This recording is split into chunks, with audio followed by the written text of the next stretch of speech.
Olá, estamos aqui para compartilhar algumas informações com pais, com professores a respeito do que a gente aprende e ensina, para as nossas crianças sobre os sentidos.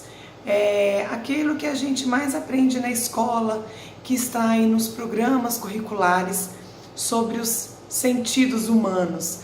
A gente aprende com algumas diferenças do que é na verdade. A gente aprende que seriam 5 sentidos, quando na verdade são 8 sentidos.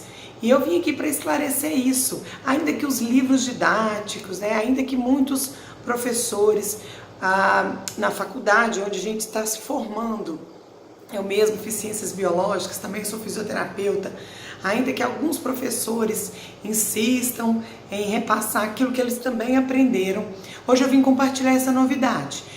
Pra gente que é pai, mãe e ainda é professor, é importante não só para finalidade didática, para conhecimento técnico, conhecer essa informação, mas é também para a aplicação desse conhecimento. Eu vou explicar por quê.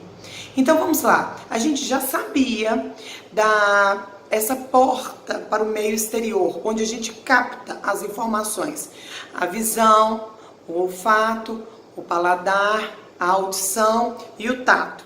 Então isso aí eu falei do paladar, certo?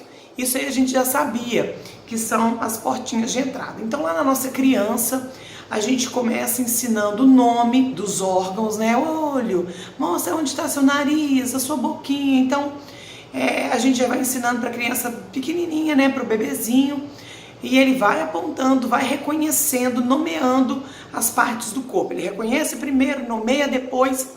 Então, ainda na educação infantil, a criança vai se apropriando dos sentidos. O olhinho serve para quê? E a criança vai começar a compreender. Ele serve para observar, ele serve para olhar, E assim ele vai compreendendo. A audição também, o paladar, A sua boquinha, a boquinha é para morder o coleguinha? Não, a sua boquinha não serve para experimentar os sabores, a sua boquinha não serve para você falar, a sua boquinha. Então a gente vai introduzindo o significado desses sentidos desde a primeira infância ali para a criança, de uma maneira muito natural, brincando. Isso já é conhecido na época dos nossos avós, aí a gente já fazia isso muito bem em casa e também na escola. O que temos então que observar? O sistema vestibular. O vestibular é um sisteminha que fica lá associado com a nossa audição, tá? Quem ocupa-se muito com o estudo desse sistema são os profissionais da saúde, Porque a gente está falando de corpo humano. Então vamos lá, o otorrinolaringologista, é uma especialidade médica, ele é o especialista que estuda isso. O fonoaudiólogo também é um especialista que se ocupa do estudo desse aparelho. Os demais profissionais da saúde também estudam, tá, gente? A gente talvez não vai fazer um trabalho direto com isso, mas a gente também estuda. O terapeuta ocupacional também estuda e exerce uma grande atividade com esse sistema, ok? O sistema vestibular, ele nos dá a noção de equilíbrio, tá? Então lembra da bailarina quando ela gira? Aí a criança pequena, ela descobre que quando ela gira, ela vê tudo rodando e ela acha aquilo engraçadíssimo. E aí ela começa no parquinho a girar, e o professor fica maluco, ai meu Deus, me vai cair, vai quebrar o dentinho, vai bater. Mas ela está descobrindo essa maravilha que ela descobriu, que ela tem um sistema vestibular. Ela não sabe o nome, mas ela descobriu que quando ela gira e ela para de girar, o sistema vestibular, alguma coisa lá dentro continua girando e desequilibra o corpinho dela. Ela acha aquilo engraçadíssimo, ela acha engraçado ficar tonta.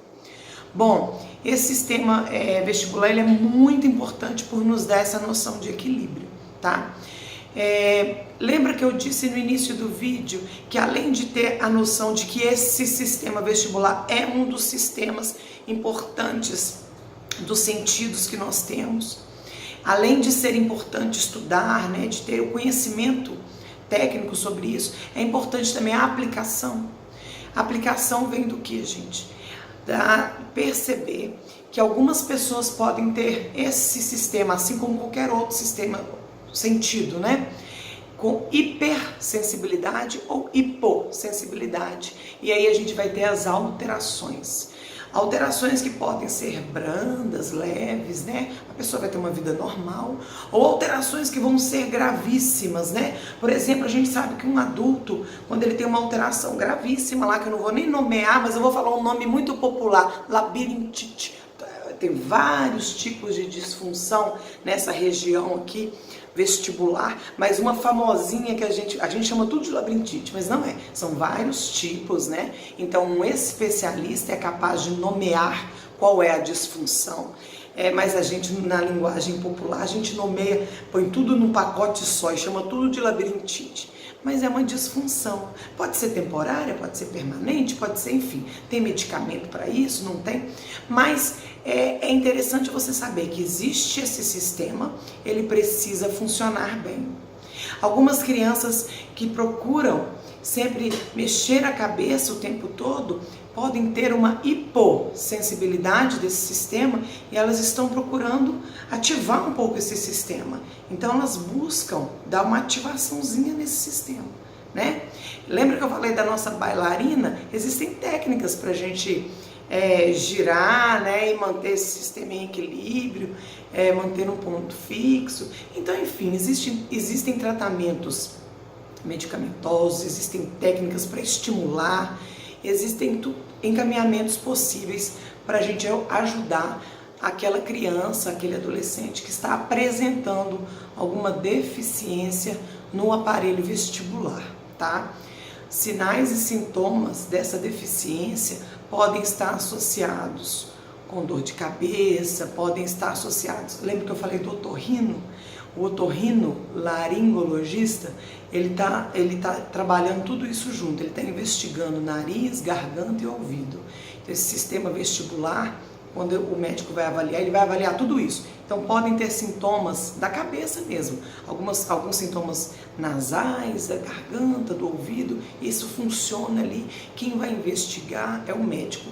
Nossa função é alertar a família, nossa função como família é procurar um profissional de saúde para investigar a saúde da nossa criança, fazer os exames complementares, né, quando necessário, seguir a orientação médica aí, e fazer os encaminhamentos para os demais profissionais quando for necessário.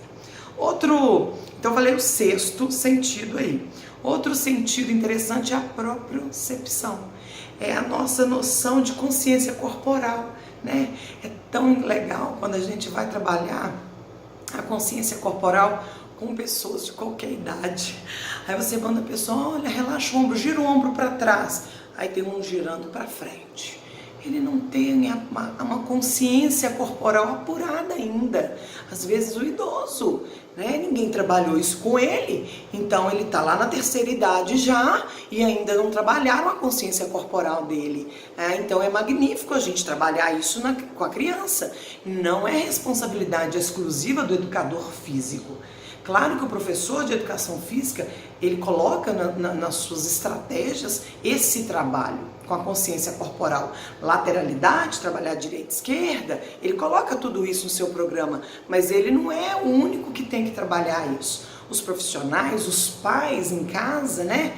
Filho, vamos lá, vamos brincar aqui, vamos chegar no carro hoje até na garagem pulando de um pé só? Vamos de pé direito hoje? Vamos agora de pé esquerdo? Vamos andar de lado até a cozinha hoje para ver se a gente consegue? Vamos brincar aqui agora de andar devagarzinho para trás?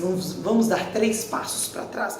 Então, explorar a marcha lateral, explorar com muito cuidado e cautela a marcha para trás, né, que é bem complicada, equilíbrios diversos, né, andar de bicicleta, andar de skate, andar de patins, coisas que vão desenvolver essa consciência corporal. Eu consigo colocar meu pé atrás, eu consigo colocar meu pé um diante do outro, eu consigo, de olhos fechados, coloque o dedinho no nariz, né?